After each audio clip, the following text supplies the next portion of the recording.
Ang lupang lalawigan ng San Mateo ay nagbabaga na parang isang kawali at tila apoy ang ibinubuhos mula sa kalangitan. Sa kasagsagan ng matinding katanghalian ng tag-araw, walang kahit isang ibon na matatanaw sa kalawakan. Ang mahampas ng maalinsangang hangin ay parang mga latigong hindi nakikita na humahagupit sa tuyot at bitak-bitak na lupa, sapat na para sipsipin ang dugong bawat nilalang na may buhay.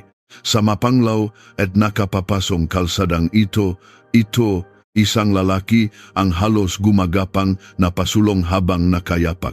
Ang napunit sa kanyang damit ay saksi sa bawat sugat sa kanyang katawan. Ang kanyang magulong buhok at mukhang puspos ng alikabok ay nakmistulang, isang hamak na pulubi na tuluyan ng kinalimutan ng lipunan. Ngunit sa kanyang malalim at payapang mga mata, may isang apoy na nag-alab na higit pa sa nakasusunog na init sa labas. Ito si Daniel de la Cruz na bago isuot ang uniforme ng isang opisyal ng Pambansang Pulisya ng Pilipinas, PNP, ay nagpasya munang maranasan ng malapitan ang malagim na katotohanan. Nais niyang makita ang bulok na ugat ng sistema na ginawang impyerno, ang buhay ng mga mahihirap. Ang dugong tumutulo mula sa kanyang nasugatang talampakan ay agad na natutuyo sa mainit na semento, ngunit nagpatuloy siya sa paglalakad.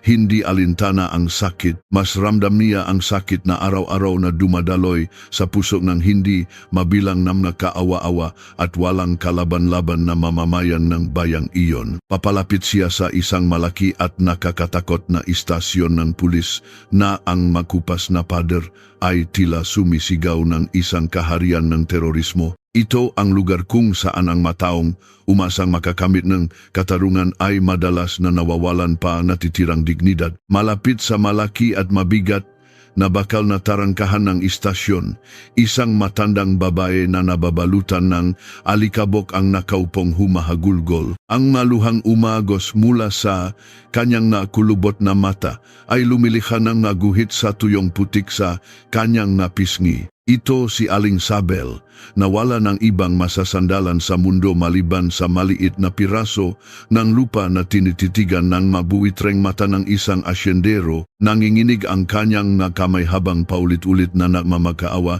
sa mga pulis na nakatayo roon. Ngunit ang mga halimaw na naka-uniforme na lasing sa kapangyarihan ay hindi man lang natinag. Sa halip, pinagtatawanan pa nila ang kanyang pagiging kaawa-awa. Isang mataba at malupit na pulis ang biglang inagaw mula sa kamay ni Aling Sabel. Ang luma at lukot na titulo ng lupa ang huling pag-asa ng kanyang buhay. Walang awang pinunit ng pulis ang papel at isinaboy sa hangin habang malakas na humahalakak. Ang sigaw ni Aling Sabel ay pumunit sa katahimikan ng nakapapasong katanghalian at umalingaw-ngaw sa malayo.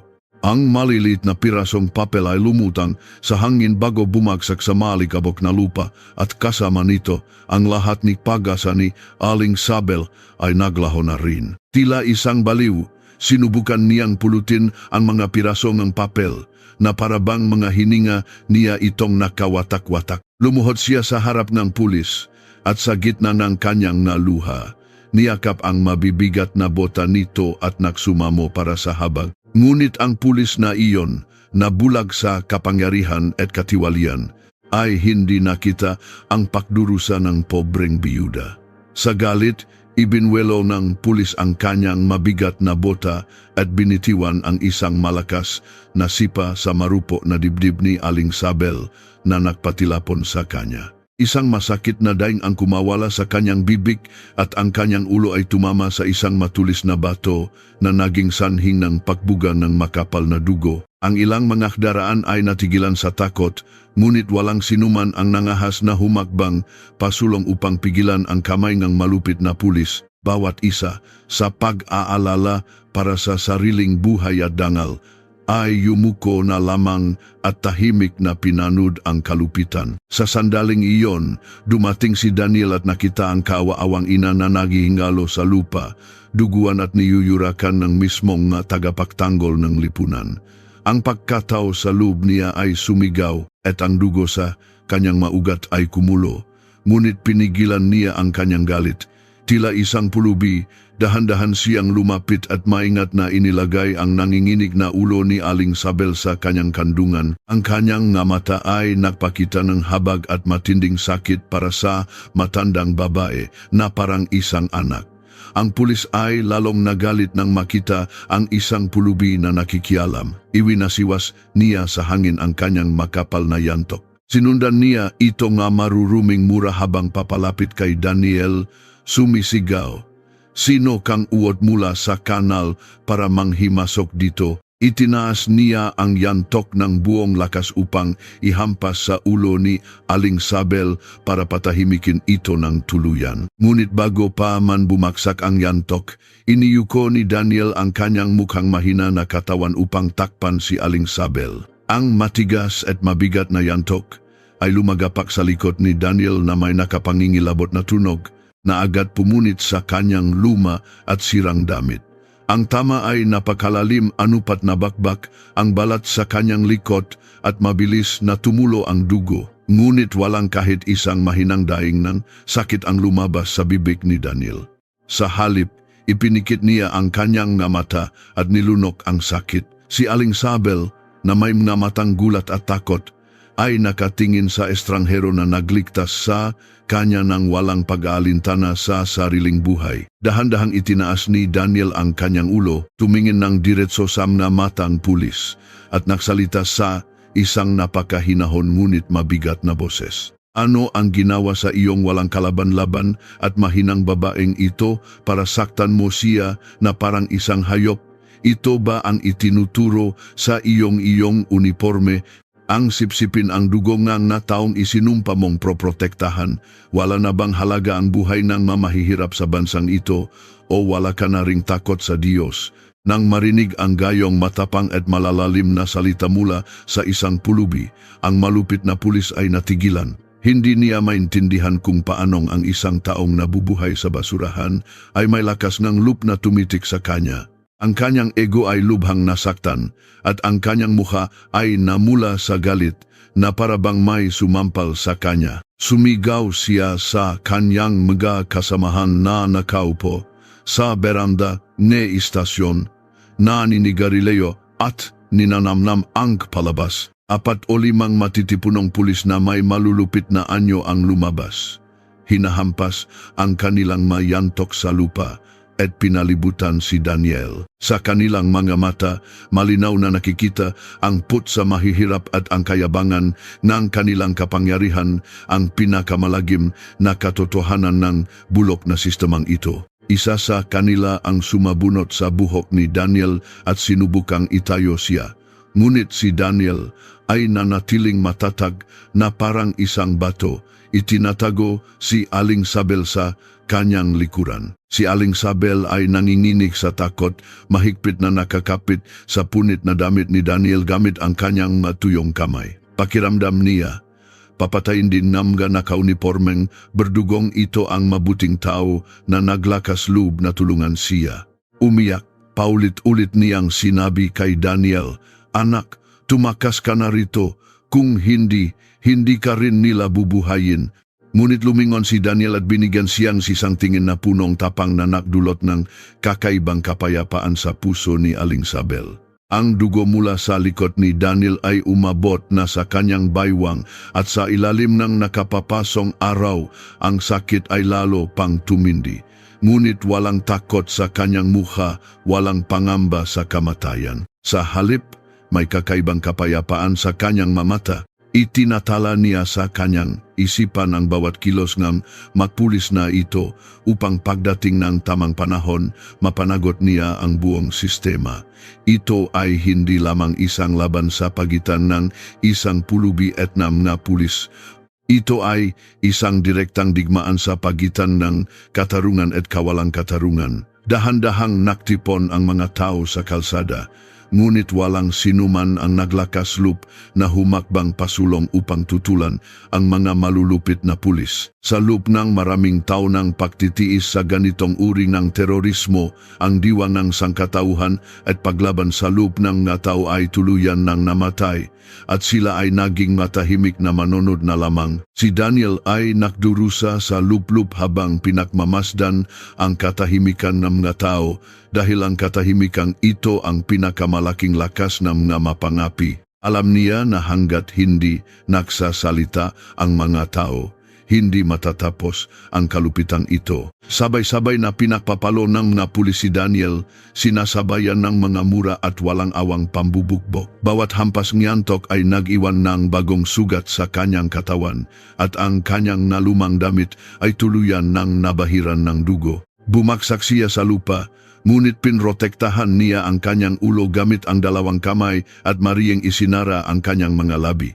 Ayaw niyang sumigaw sa sakit dahil ayaw niyang ipakita sa mga salarin na ito ang kanyang kahinaan. Si Aling Sabel na nakaupo sa gitna ng kalsada ay itinaas ang kanyang kamay sa langit na nanawagan sa Diyos at nakdarasal para sa kapahamakan ng mga makasalanan. Ang kanyang mga sigaw ay tila pumupunit sa dibdib ng kalangitan, ngunit marahil maging ang tinig ng Diyos ay hindi naririnig ng mga alagad ng kapangyarihan. Paulit-ulit niyang sinubukang yakapin ang mapaang mapulis, ngunit itinutulak lamang siya palayo. Sa araw na iyon, sa kalsada ng San Mateo, ang sangkatauhan ay hubad na sumasayaw, at ang katarungan ay nagtatago sa malayo. Mahigpit na kinuyom ni Daniel ang maalikabo na lupa at naramdaman ang kanyang dugo na humahalo rito. Sa kanyang isipan, ipinangako niya na hindi siya titigil hanggat hindi niya napapalaya ang banal na lupang ito mula sa mga kasalanan ng mga halimaw. Ngayon, tinitiis niya ito bilang isang walang kalaban-laban na pulubi, ngunit bukas, sisikat siya sa istasyong ito bilang isang arawng katarungan na bubulak sa lahat. Ang kanyang katawan ay bumibigay na, ngunit ang kanyang diwa ay tumitibay na parang bakal. Bigla, isang malakas at may autoridad na boses ang umalinggaw mula sa loob ng istasyon na nagpatigil sa mga pulis na humahampas. Iyon ang boses ni Kapitan Ricardo Sandoval, ang hepe na kinatatakutan ng buong San Mateo, at ang pangalan niya ay kasing kahulugan ng kalupitan. Umatras ang mga pulis at gumawa ng daan para ang kanilang walang awang amo mismo ang magpasya sa parusa ng hamak na pulubi. Itinaas ni Daniel ang kanyang maduguan at mabibigat na talukap at nakita ang diablo na lumalabas ang tunay na ugat ng lahat ng kasamaang ito. Sa mga mata ni Sandoval, may apoy ngang kayabangan na sapat na para sunugin at gawing abo ang sinumang mahirap. Sinipa niya ng kanyang makintap na sapatos ang duguan at maalikabok na mukha ni Daniel at humalakak ng nakapangingilabot. Sino ang insektong ito na nangahas pumasok sa aking kaharian at magturo ngang katarungan at pagkatao? Tanong niya. Sa lakas ng kanyang boses, ang mga taong nakatayo roon ay lalo pang umatras dahil alam nilang magsisimula na ang sayaw ng kamatayan. Hinimas ni Sandoval ang kanyang bigote at sinabing, "Sa bayang ito, ang batas ko lang ang nasusunod at walang lugar dito para sa mga mahihirap. Sinumang maktangkang maktaas ng ulo sa harap ko, babaliin ko ang kanyang gulugod para habang buhay siyang maging lumpo." Itinuro niya si Aling Sabel at sinabing, "Ang lupa ng matandang iyan ay akin na ngayon at kahit sinong Diyos ay hindi ito mababawi sa akin." Ang kanyang kayabangan ay umabot na sa punto kung saan itinuturing ng isang tao ang kanyang sarili bilang Diyos. Dahan-dahang sinubukan ni Daniel na bumangon gamit ang kanyang masiko at tinitigan ng diretso ang mga mata ni Sandoval ng isang nakakatakot na tingin. Walang takot o pagmamakaawa sa tinging iyon. Sa halip, may isang tahimik na bagyo na malapit nang wasakin ang lahat. Nakaramdam si Sandoval ng kakaibang kaba sa mga matang pulubi dahil hindi pa siya nakakitang ganong apoy sa matang sinumang mahirap. Ngunit tinago niya ang kaniyang kaba sa likod, energy, galit at nagiutos na dalhin ang isang lachigo.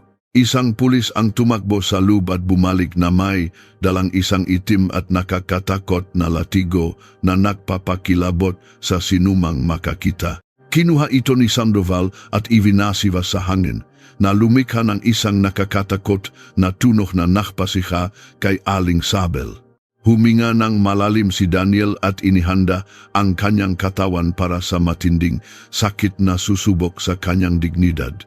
Ang sikat ng araw ay tumama sa latigo at ang kalangitan ng San Mateo ay naging tahimik na saksi sa malagim na kawalang katarungan.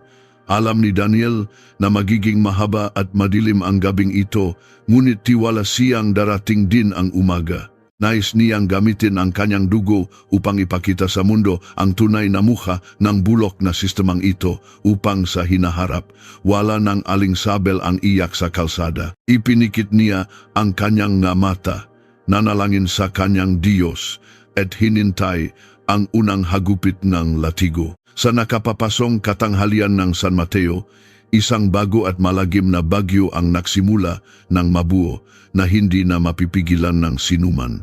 Si Kapitan Ricardo Sandoval ay nakatayong mayabang hawak ang nakakatakot na latigo at sa kanyang mata ay may isang malupit na kislap. Ang kanyang dibdib ay umbok sa kayabangan dahil sa kanyang kapangyarihan at impluensya. Siya ang walangawang hari ng San Mateo, kung saan ang pagtaas ng ulo laban sa kanya ay katumbas ng pag-imbita sa kamatayan. Tumingin siya sa alikabok na nililihang kanyang nabota at pagkatapos ay sa duguan at kaawa-awang pulubi na may matinding pot at pagkasuklam. Sumigaw ang malupit na hepe sa kanyang malakas na boses, "Sino ka, hamak na pulubi, para turuan akong moralidad at katarungan? Ipinanganak ka para yurakan sa ilalim naming nasa patos at maging alipin namin. Kaya alamin mo ang iyong lugar." Nagmura siya at sinabing, ang mag-auod na gumagapang sa kalsada ay hindi dapat mangahas na tumingin sa kalangitan. Siya ay sobrang bulag sa kapangyarihan at impluensya kaya't hindi na niya nakikita ang sangkatauhan. Si Daniel, nang walang takot, ay tinitigan ang mayabang na hepe gamit ang kanyang malalim at payapang mga mata at isang bahagyang ngiti ang sumilay sa kanyang mga labi. Ang kanyang katapangan ay yumanik sa bawat taong nakatayo roon at isang nakakatakot na katahimikan ang bumalot sa lugar.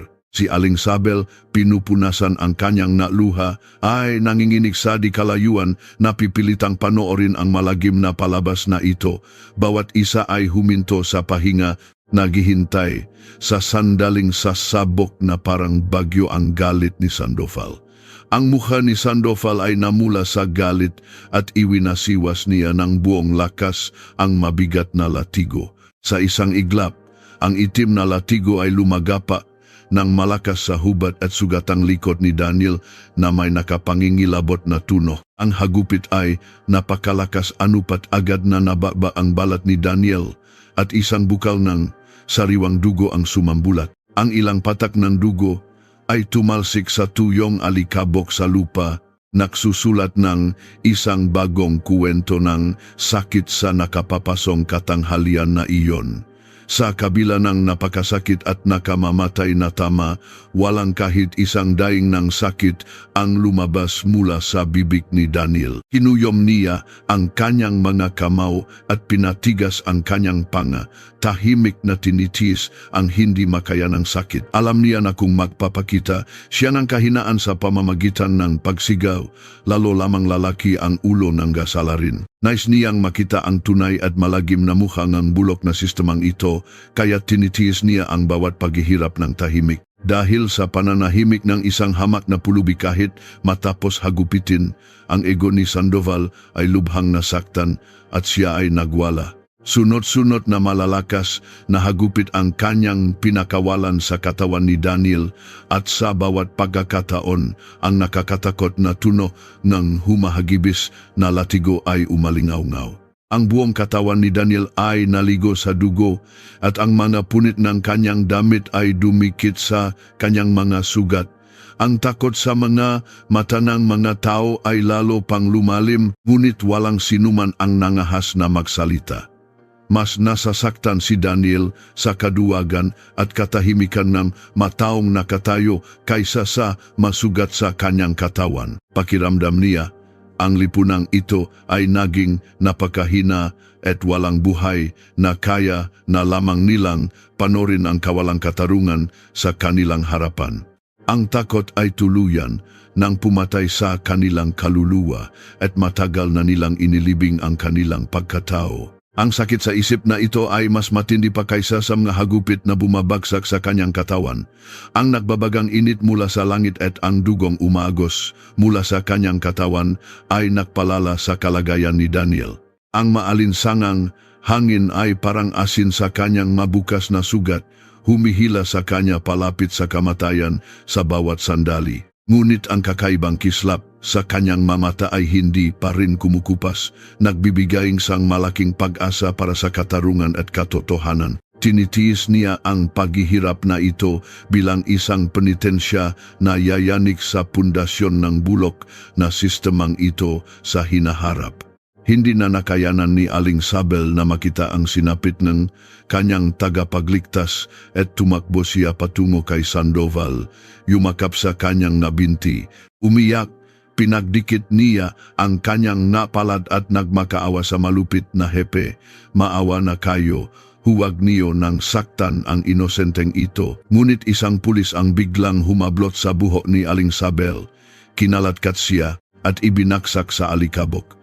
Si Aling Sabel ay naiwang naghihirap doon, napipilitang panorin ang anghel na nalulunod sa sarili nitong dugo. Si Sandoval ay patuloy sa pahagupit habang nakpapakawalan ng marurumi at bastos na mura kay Daniel.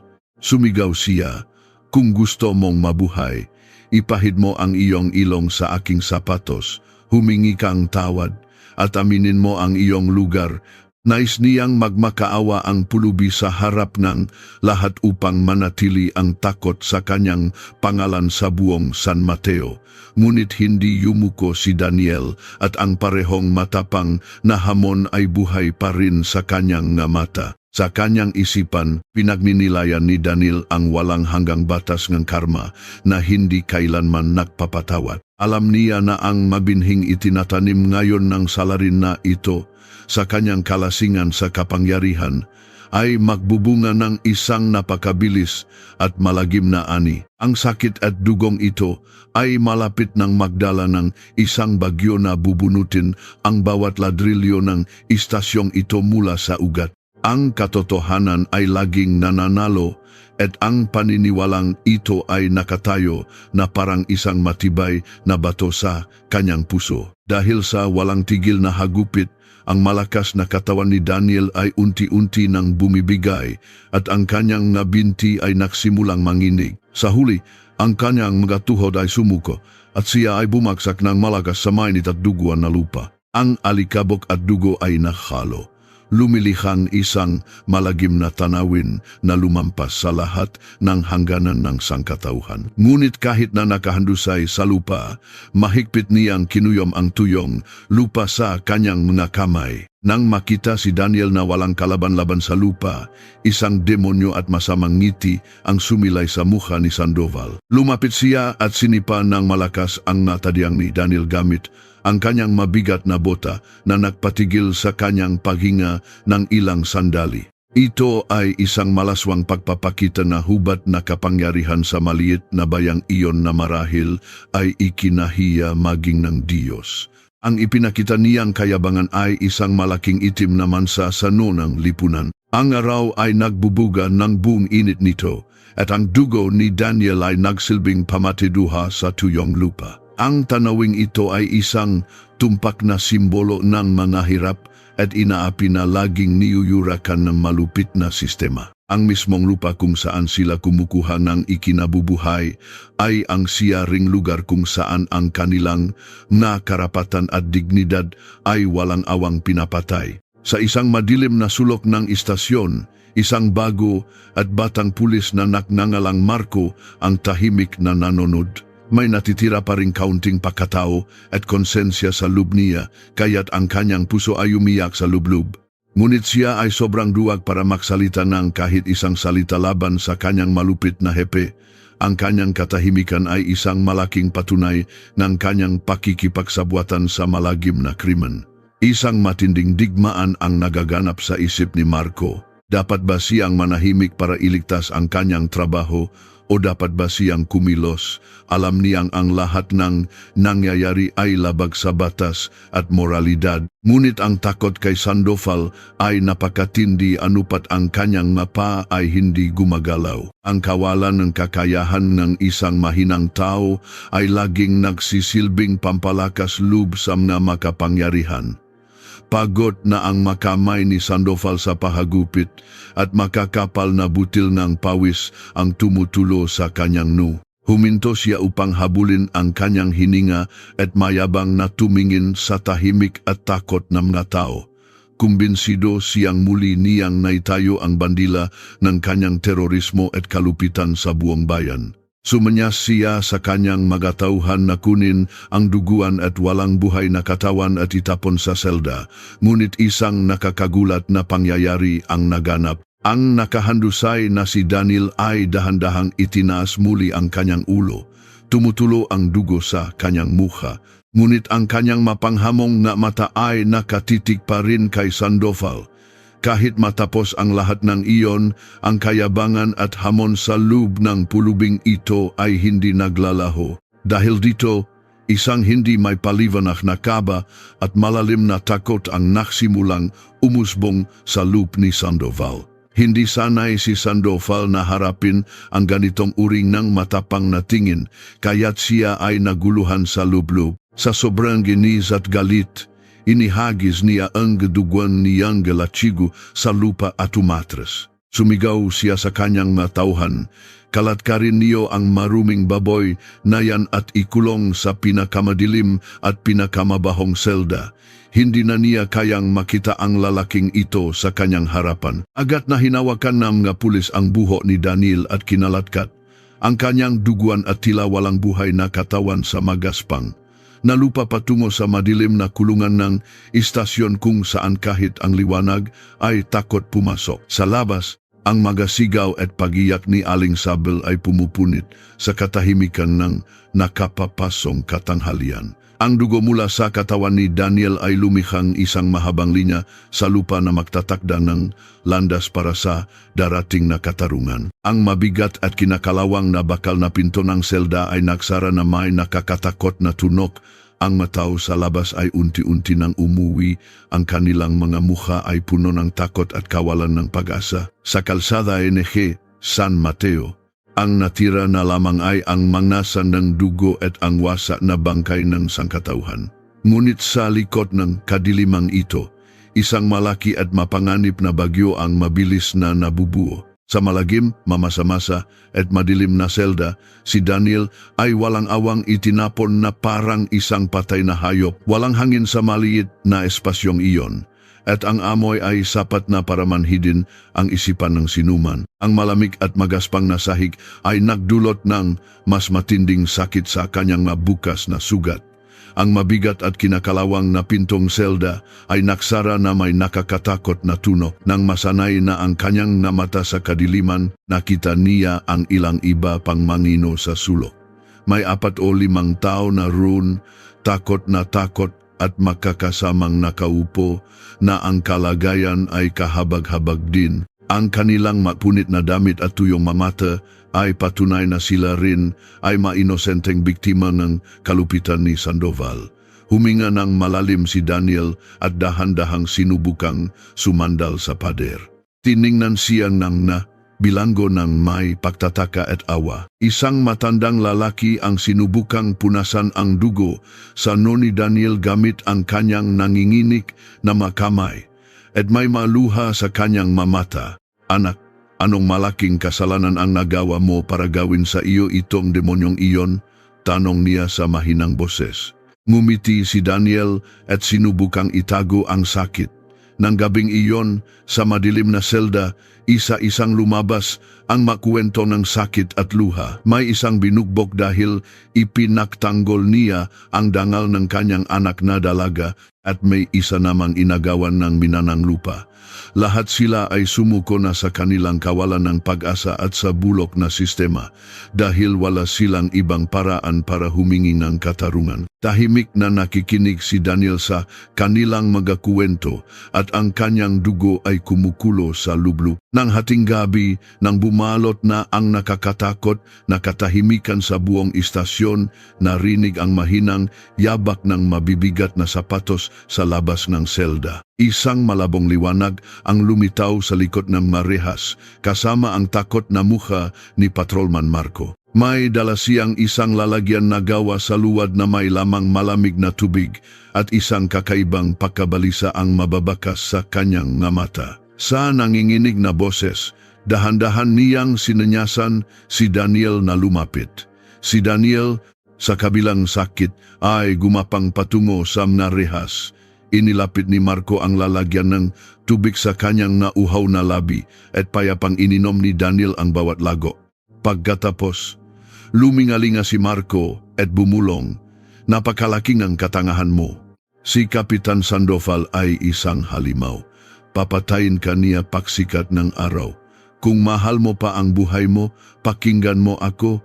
Bukas, kapag pinalabas ka niya, lumuhod ka sa kanyang magapaa at umiyak ka habang humihingi ng tawad. Baka dahil sa kanyang kayabangan, patawarin ka niya at palayain sa impyernong ito. Ganito ang lipunan at tayong mga mahihina ay kailangang yumuko sa mga makapangyarihan para mabuhay."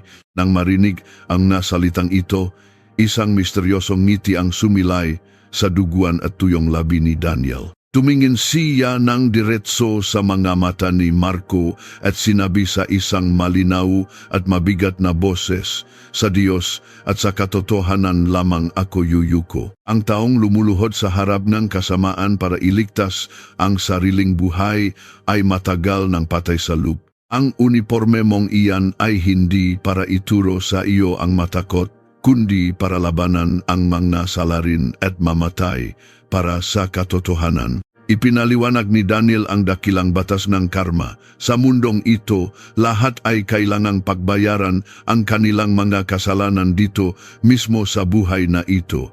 Ang makalupitang ginagawa ni Sandoval ay humuhukay ng sarili niyang libingan. Ang kalikasan ay may sariling batas na hindi kasaliman nagpapahintulot sa isang makasalanan na makatakas.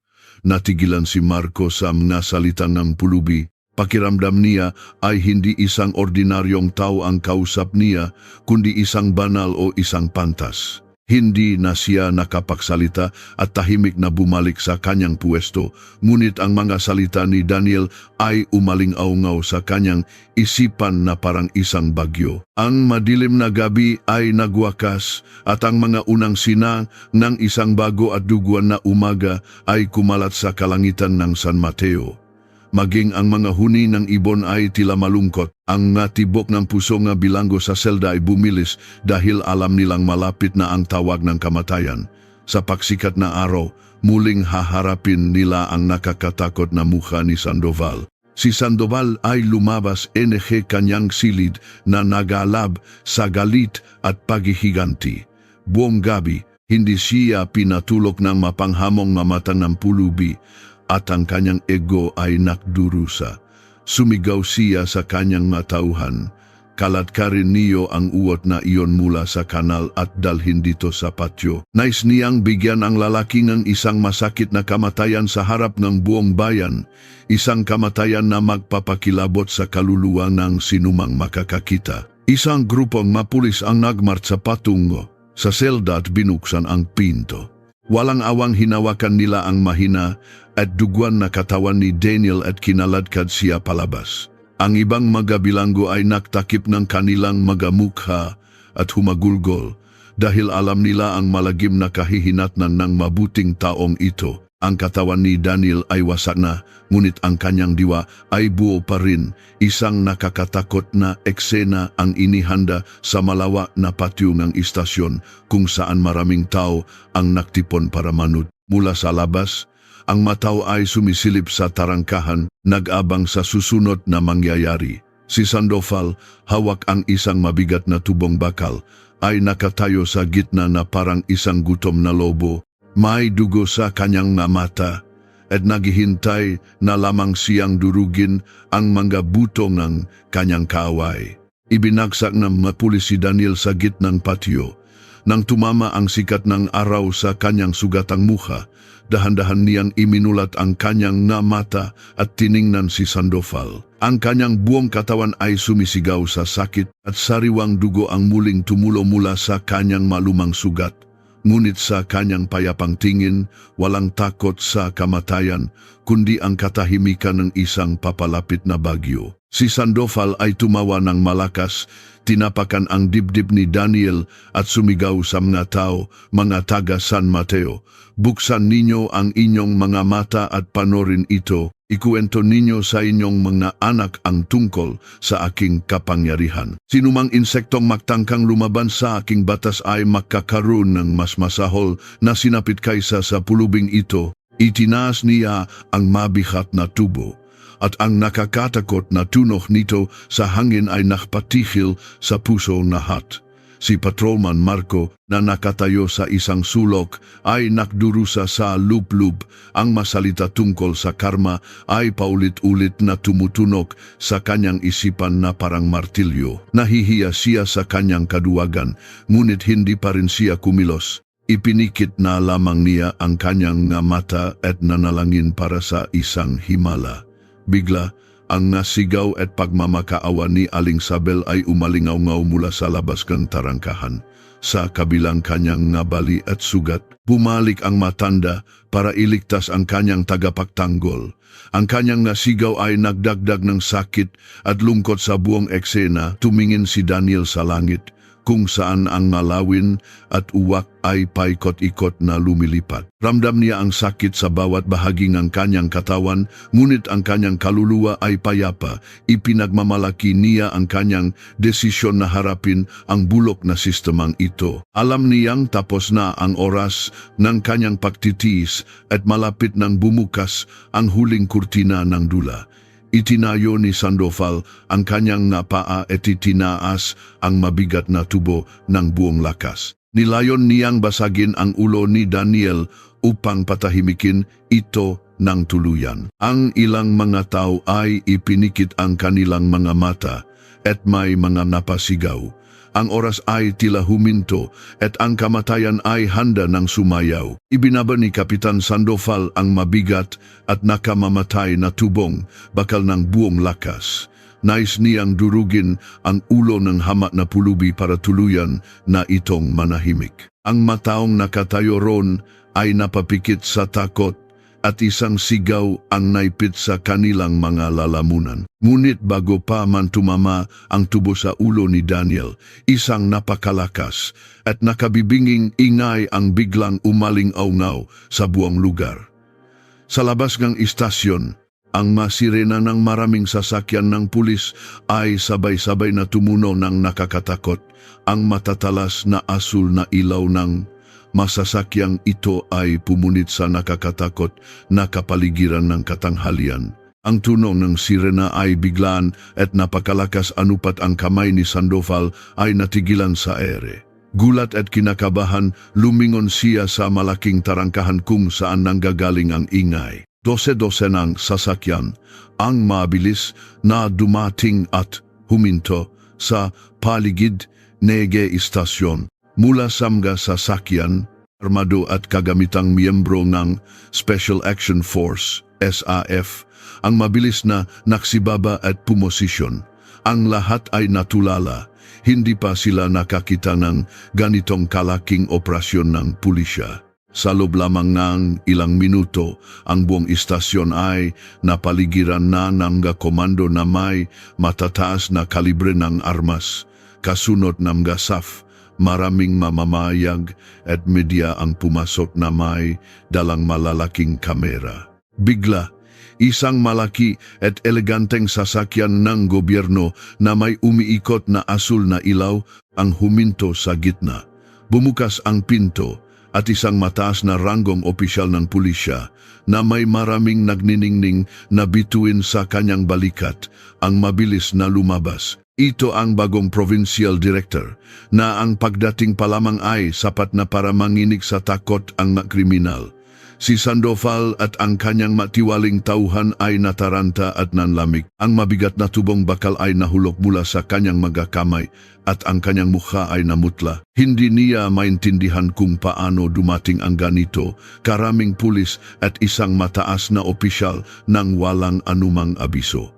Ang pader ng kanyang kayabangan at kapangyarihan ay unti-unti nang gumuho. Ang mataas na opisyal, nang hindi pinapansin ang sinuman, ay naglakad ng mabilis at may autoridad patungo sa gitna ng patio. Binalewala niya si Sandoval at dumiretso sa harap ng duguan at kaawa-awang pulubi.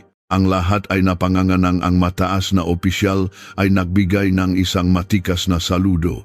Sa isang malakas at magalang na boses, sinabi niya, "Sir, nahihintay po kami sa inyong utos, sir." Ang masalitang iyon ay nagdulot ng isang nakabibinging katahimikan sa buong istasyon ng San Mateo.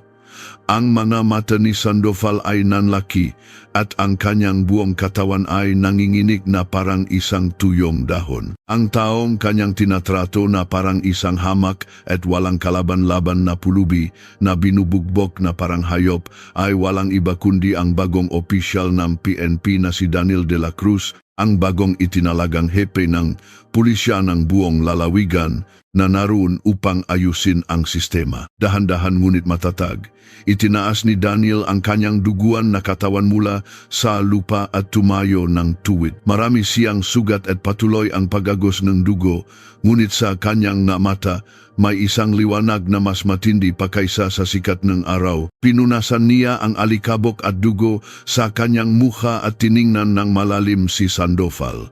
Hindi na siya isang pulubing walang kalaban-laban, kundi isang makapangyarihang sagisag ng katarungan at katotohanan. Ang mga tuhod ni Sandoval ay bumigay at siya ay bumaksak sa paanan ni Daniel. Ang kanyang kayabangan, ang kanyang kalupitan, lahat ay naglaho sa isang iglap. Ngayon, siya ay humahagulgol na parang isang bata. Pinagdikit niya ang kanyang palad at nagmakaawa para sa kanyang buhay at trabaho na parang isang kaawa-awang insekto. Ang mataong dati niyang itinuturing na alikabok sa kanyang paa, ngayon ay siya mismo ang gumugulong sa alikabok. Sa kanyang mabigat at payapang boses, sinabi ni Daniel Sandoval, "Natatandaan mo ba ang sinabi ko sa iyo kagabi sa selda tungkol sa karma? Ang katarungan ng Diyos ay hindi kailanman nagpapatawad sa mga kasalanan at kapag humampas ang kanyang pamalo, wala itong tuno. Ginamit mo ang uniformeng ito para sipsipin ang dugo ng mga mahihirap at punuin ang iyong bulsa. Ngayon, ang sisidlan naga iyong mga kasalanan ay puno na at tuluyan ng nabasag." Itinuro ni Daniel ang lahat ng tiwaling pulis at nagbigay ng isang mahigpit na utos sa kanyang maopisyal.